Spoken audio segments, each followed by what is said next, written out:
most of my clients, they're not an administrative assistant. They are not a scheduler. They're not a blog content writer.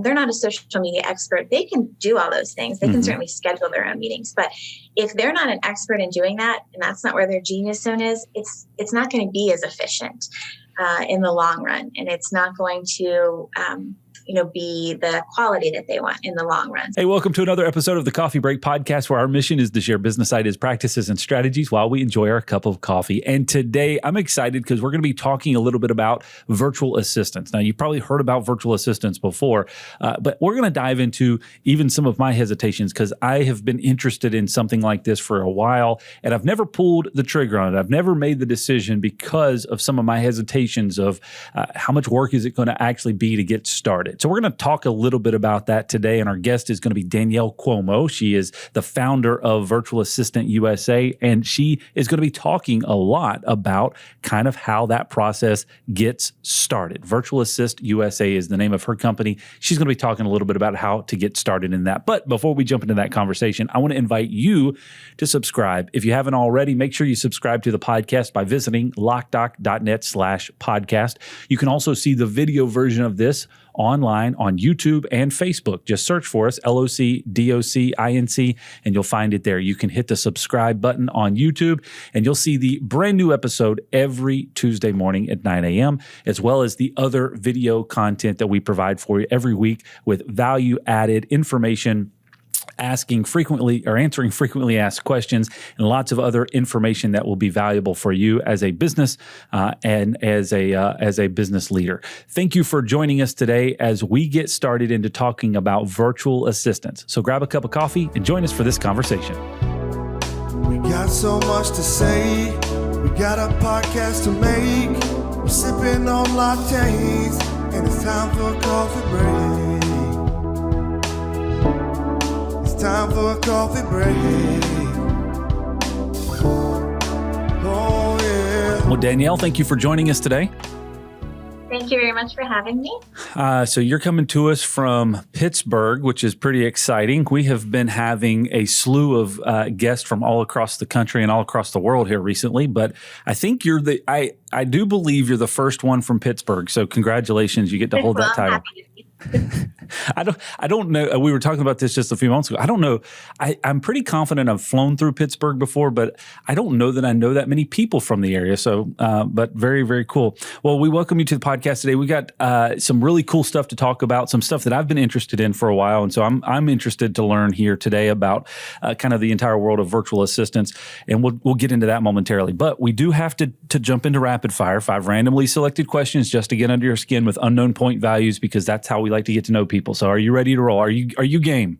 I'm ready. Okay. I've got some random questions here. I have no idea what I'm going to ask you, but I'm going to try to select some real quick here. So question number one, what is the most outrageous lie that you believed as a child? Oh, I know exactly. I was just talking about this with a friend. If you recall the show, The Wonder Years, I believed that Paul from The Wonder Years was Marilyn Manson until like a few years ago. Okay. I believed that my entire childhood. I don't even know that I understand that correlation, but that's so okay. Yeah, there was like a big rumor that Marilyn Manson was actually Paul from The Wonder Years. Oh, okay. That is wild. All right, very cool. All right, question number 2. What is let's see here. What is one product or service that you're willing to spend more money on to get better quality? Oh, great question. I think any service where I'm working directly with a person.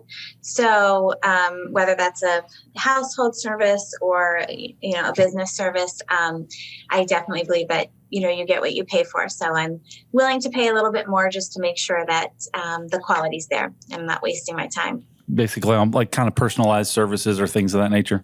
Yes. Very cool. Yes. All right. What is the word that you use most often?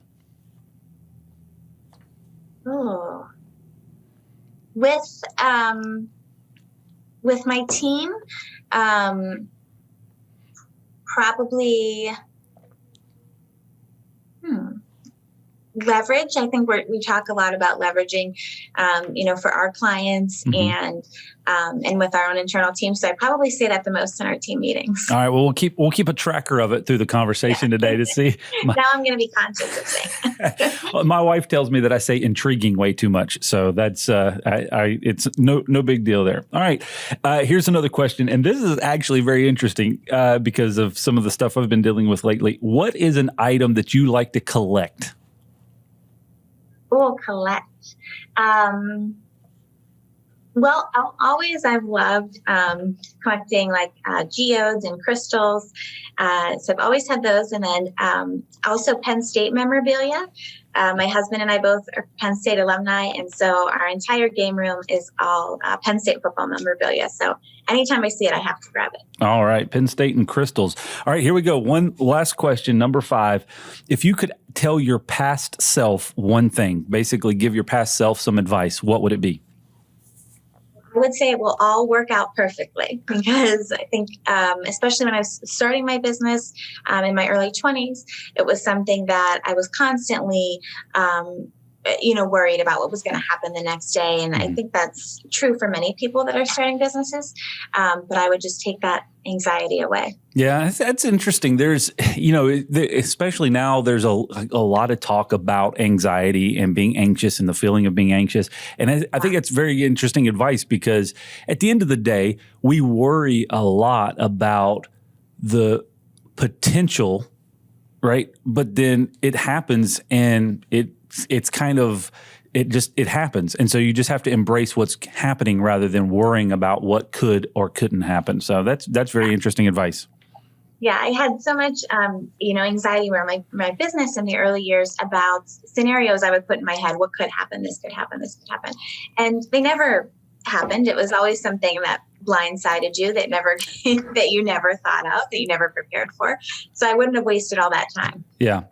It was intriguing. I'll throw that word in there. It was intriguing in March of 2020, where there was a lot of anxiety of what is going to happen? What is the future going to look like? Are these businesses, are our businesses still going to be around? And, at the end of the day, we all had to adapt. And so I think that's the big takeaway from a lot of these situations, and even maybe what you're talking about, is there is a constant ability to adapt to whatever situation you're placed in. So being mindful and aware that you can adapt versus being so overwhelmed or worried about what could or couldn't happen, you adapt to the situation that's kind of put in front of you. Yes, exactly. Well, very cool. Well, congratulations. You made it through rapid fire. We'll give you a score, 764. Okay, sounds good. All right. Well, let's jump into the conversation about virtual assistants and adapting, because I think that'll probably tie together very well.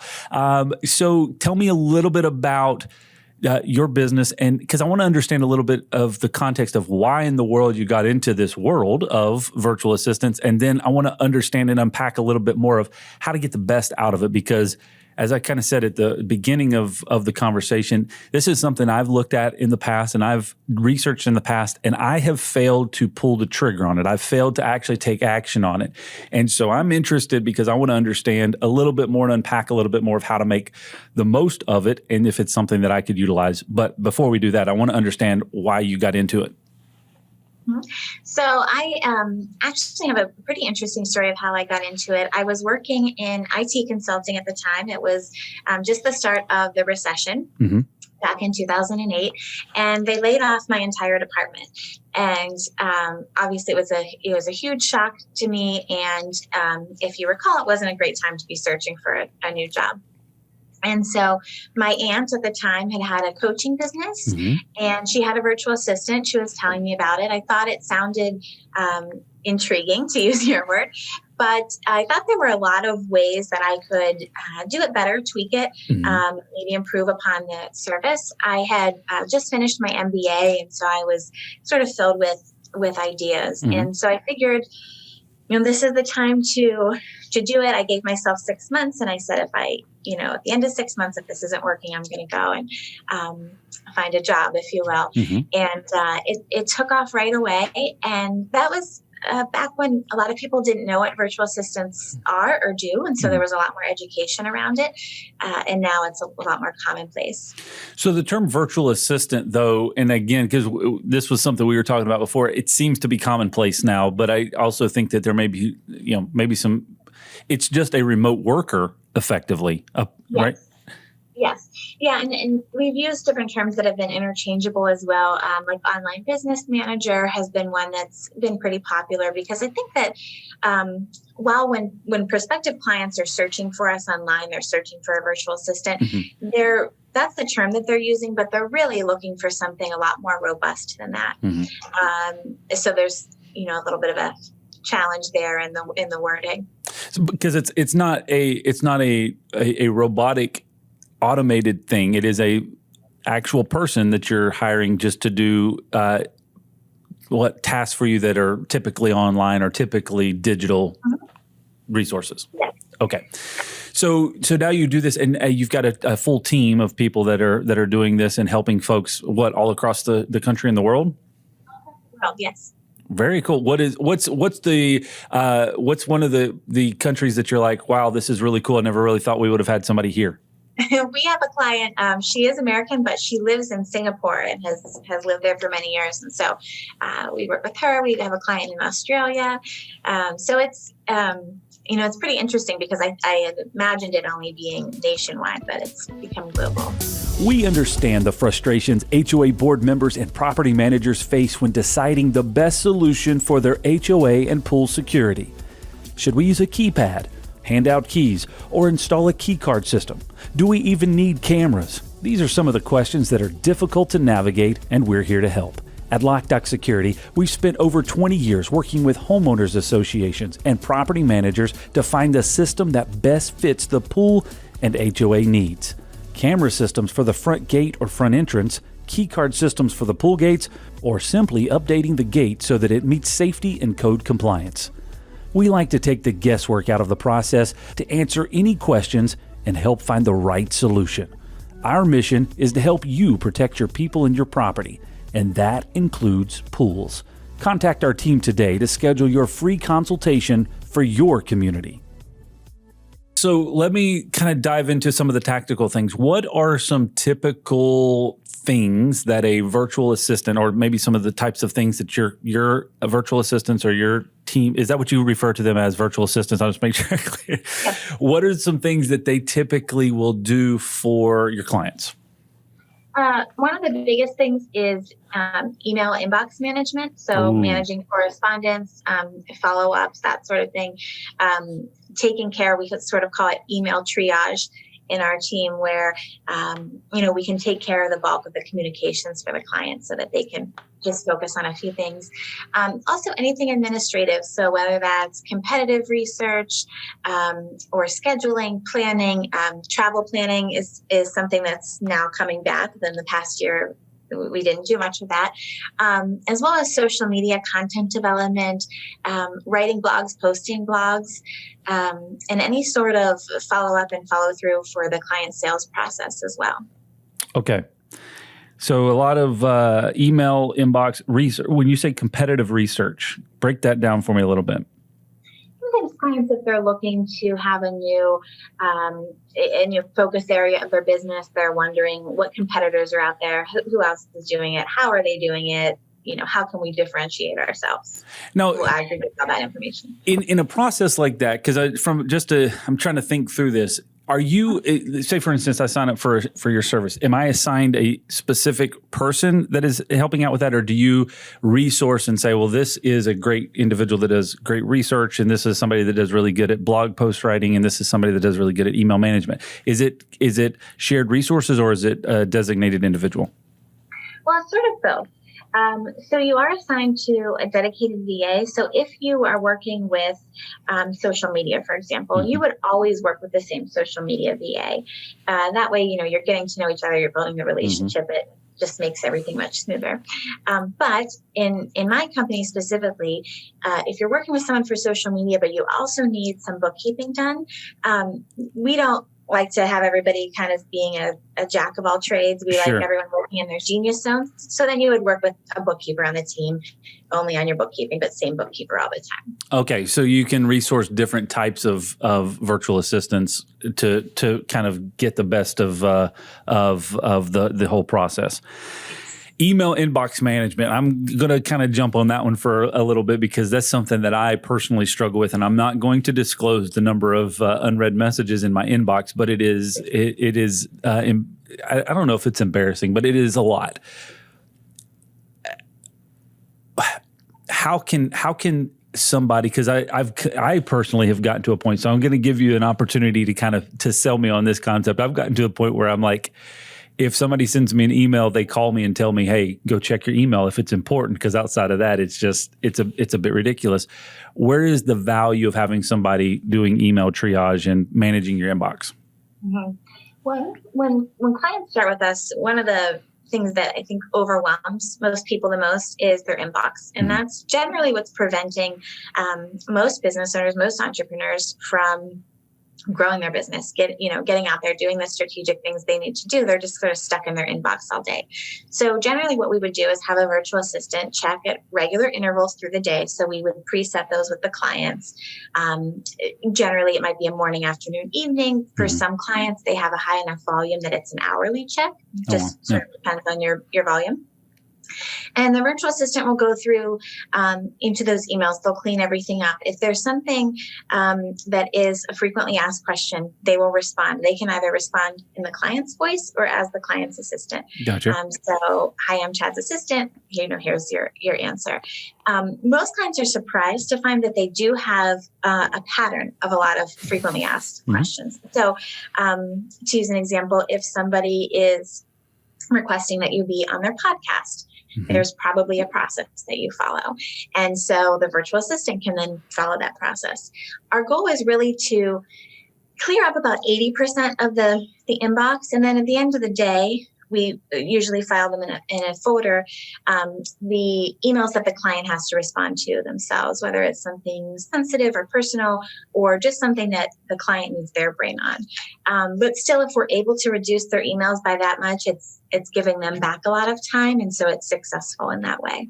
Very cool. And so that is just that process, again, is probably pretty simple because over time, I'm imagining that the virtual assistant brings in some best practices and says, hey, this is typically how we handle this. This is how we're going to set it up. I'm going to also help get things organized because this is just kind of chaotic right now. Yes, exactly. And the VAs on my team all have a minimum of 10 years of experience when I hire them. So, they're skilled to be able to say, here's a way that we should do this, better or faster, more efficiently. So when it comes to something like that, just because from a fun fact perspective, what's the worst inbox that you guys have seen?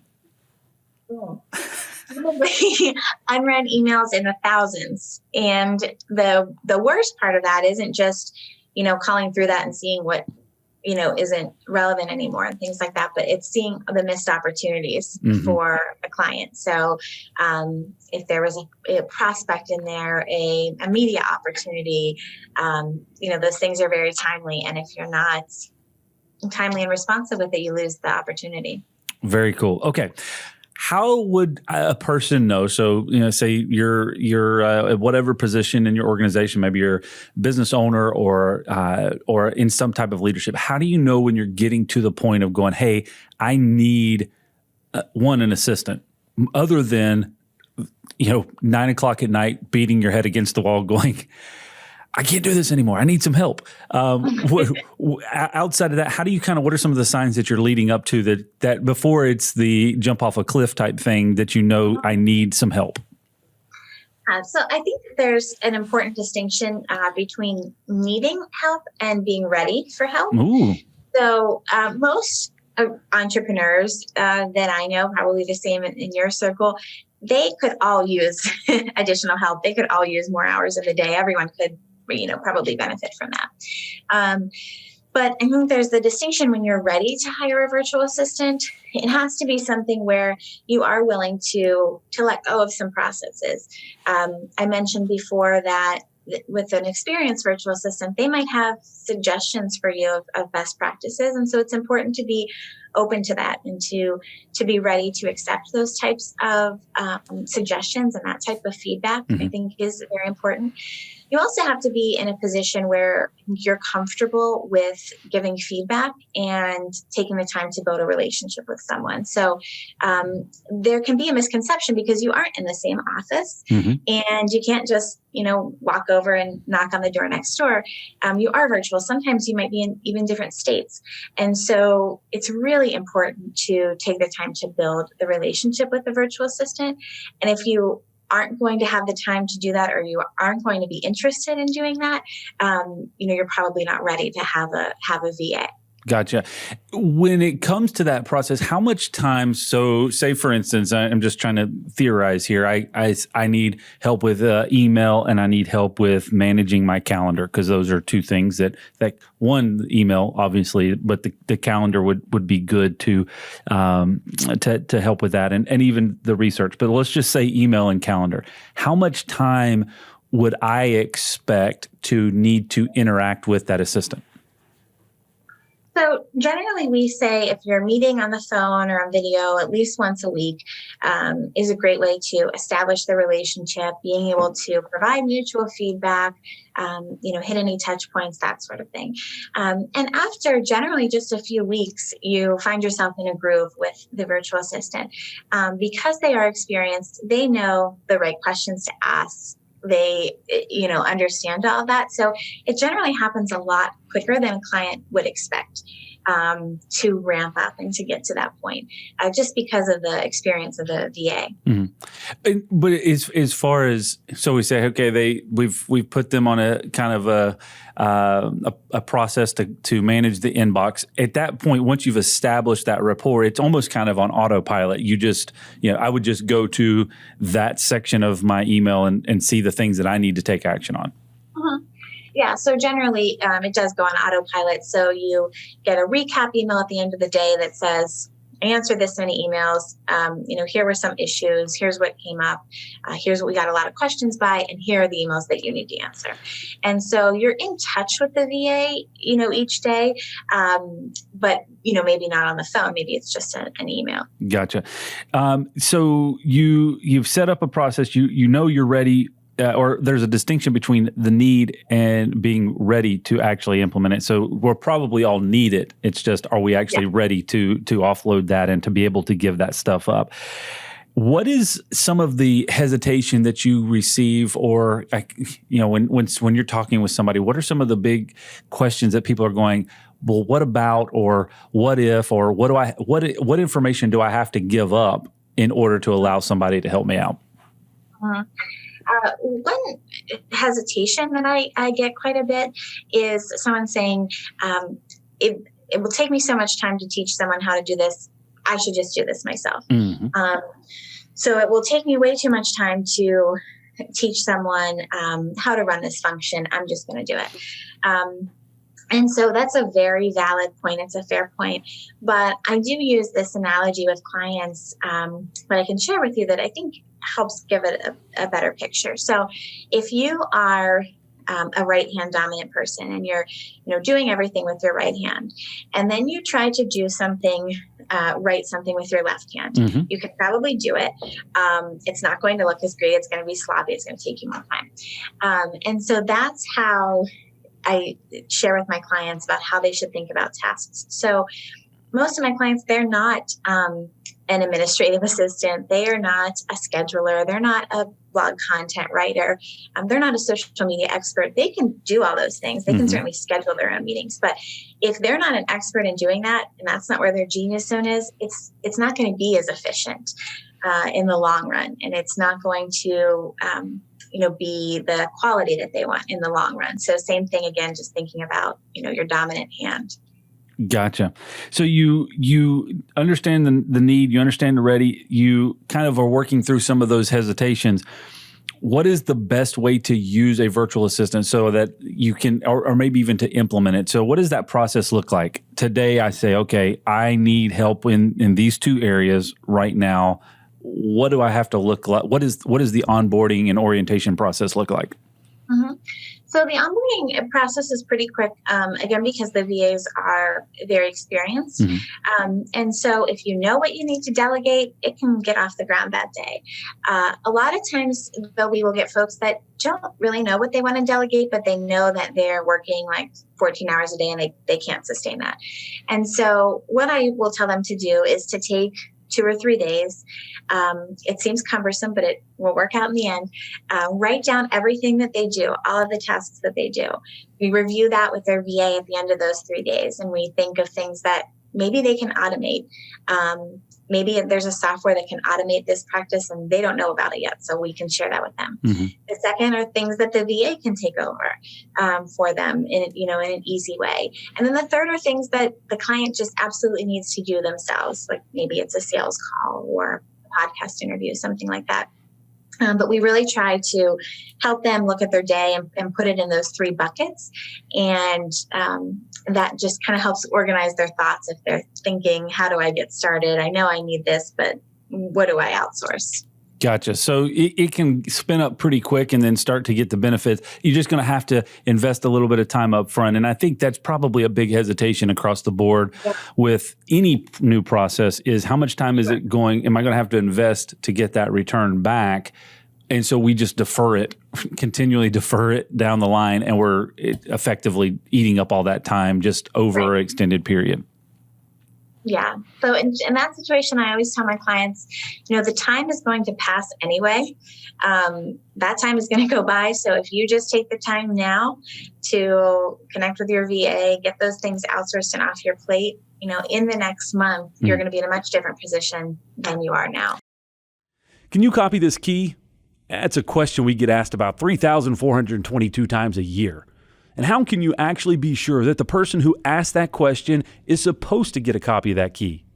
Well, we think you should always know who can copy your keys to your business and your home, because it could be your neighbor, an old employee, a contractor, or even worse, your mother-in-law. At Loc-Doc Security, we believe in protected key systems, so you always know who has a copy of your key. To find out more, visit locdoc.net or stop by our Charlotte location. Loc-Doc Security, helping you protect your people and your property. So far, we've just been kind of talking about assistance, from a business leader perspective to help manage some of the tasks that kind of take up your time.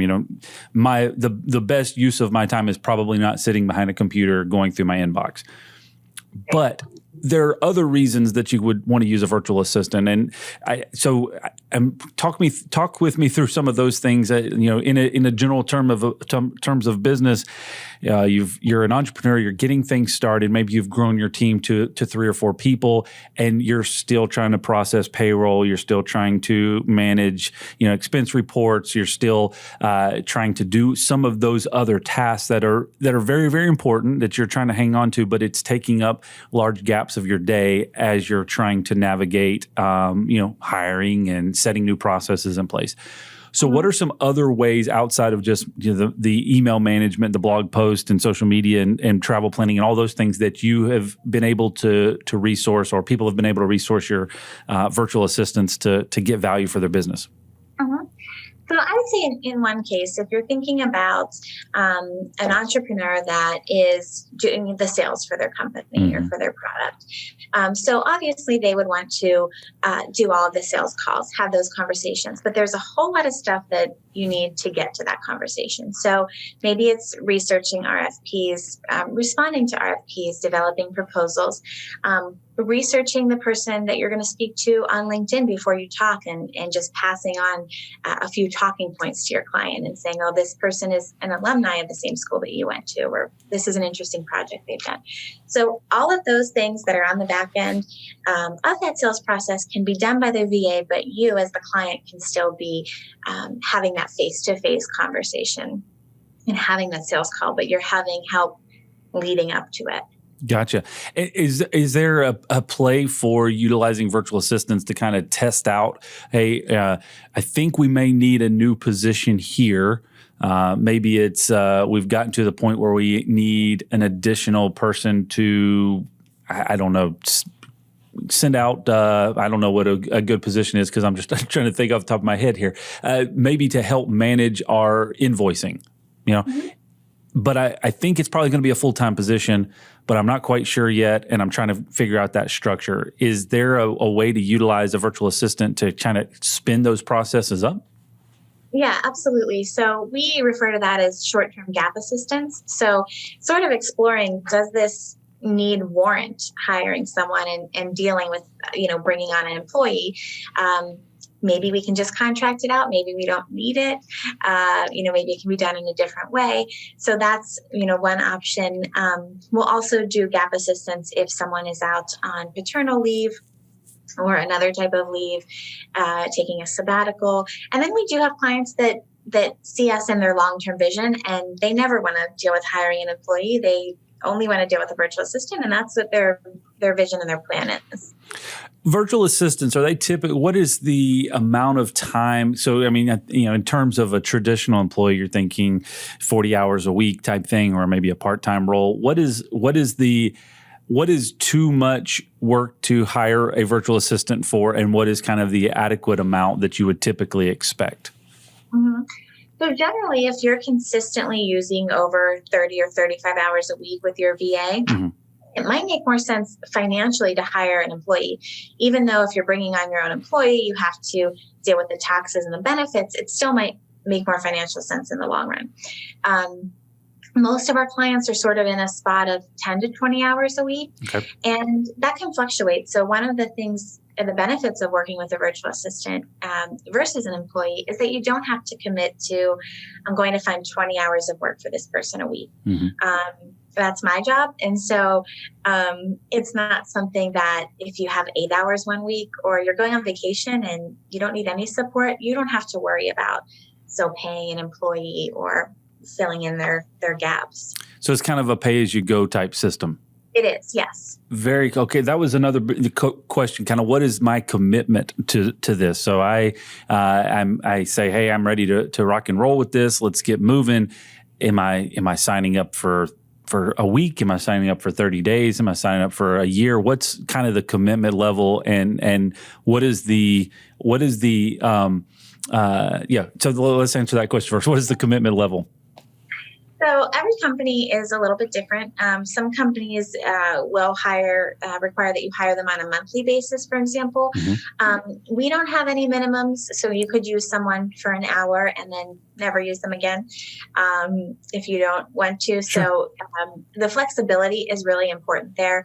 When you're looking for a company, you definitely, especially if this is the first time you're outsourcing, looking for something where you're not going to be locked in for long term and finding the most flexibility. So we were just having this is real time, so I'll preface this. We were just having a conversation within the hour before I walked into this room about do we need to look at a new phone system?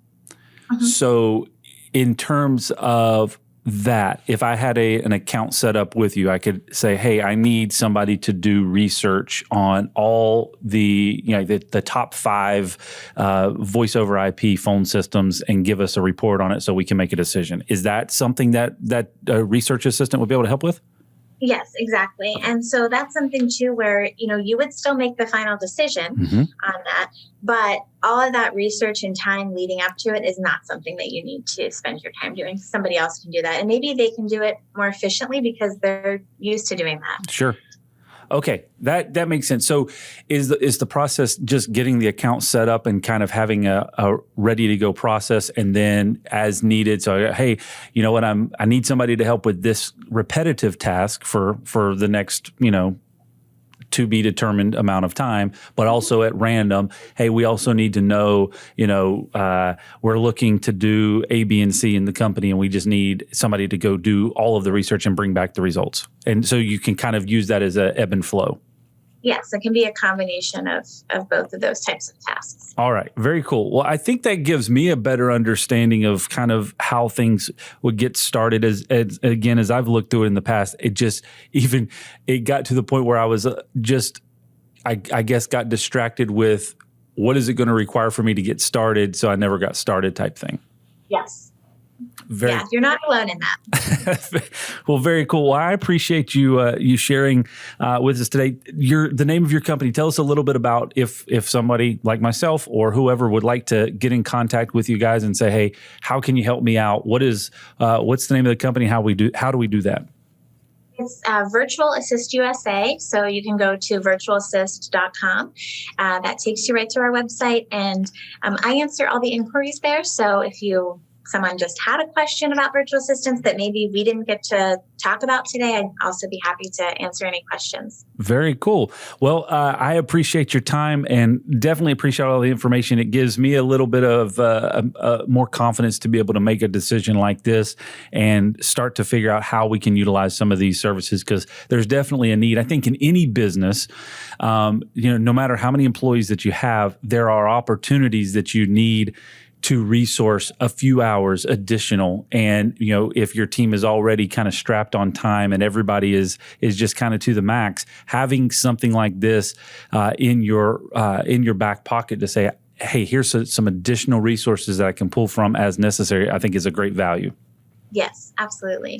Well, Danielle, thank you very much for joining us today, and lots of great information. I think I'm definitely going to be checking this out and trying this out to see how I can get some benefit and save some time and really just kind of avoid my inbox as a whole. So thank you for joining us today. If you haven't already, make sure you subscribe. All of the links to all the podcast platforms are available at locdoc.net/podcast. We'll see you next time right here on the Coffee Break Podcast.